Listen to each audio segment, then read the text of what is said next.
Pemirsa, di Desa Adat Penarungan Kabupaten Badung terdapat salah satu TPS terunik di Bali. TPS ini unik karena semua petugas KPPS di TPS menggunakan kostum bondres. Tokoh masyarakat Penarungan, Wayan Suyase, menyatakan hal ini dilakukan dengan tujuan menarik minat pemilih. Ada cara unik yang dilakukan Desa Adat Penarungan untuk menarik minat pemilih dalam pilkada. Semua petugas KPPS di TPS 8 Banjar Blumbang Desa Adat Penarungan mengenakan kostum bondres. Selain ingin menarik minat pemilih di desa tersebut, penggunaan kostum bondres ini didasari niat ingin menghormati seni dan budaya Banjar Blumbang yang secara turun-temurun telah memiliki seke arje, yakni Arje Cupak Angsoka. Tokoh masyarakat Desa Penarungan sekaligus anggota DPRD Badung, Wayan Suyase, menyatakan pihaknya ingin memberikan suasana pencoblosan yang berbeda dari yang lain.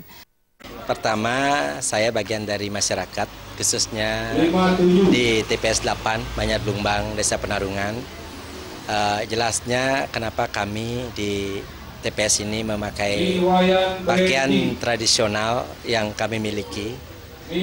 Pertama tentunya ingin menghargai pesta demokrasi.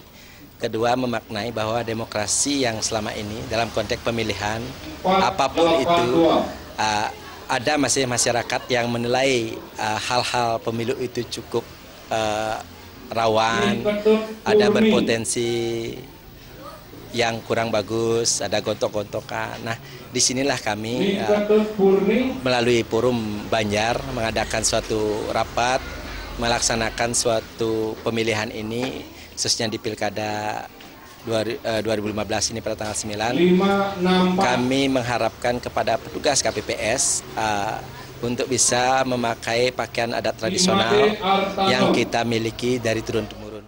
Wayan Suyase juga berharap pilkada di Kabupaten Badung khususnya dapat berjalan dengan lancar sampai terpilih Bupati dan Wakil Bupati Badung yang baru. Andika dan Adi Setiawan, Bali TV.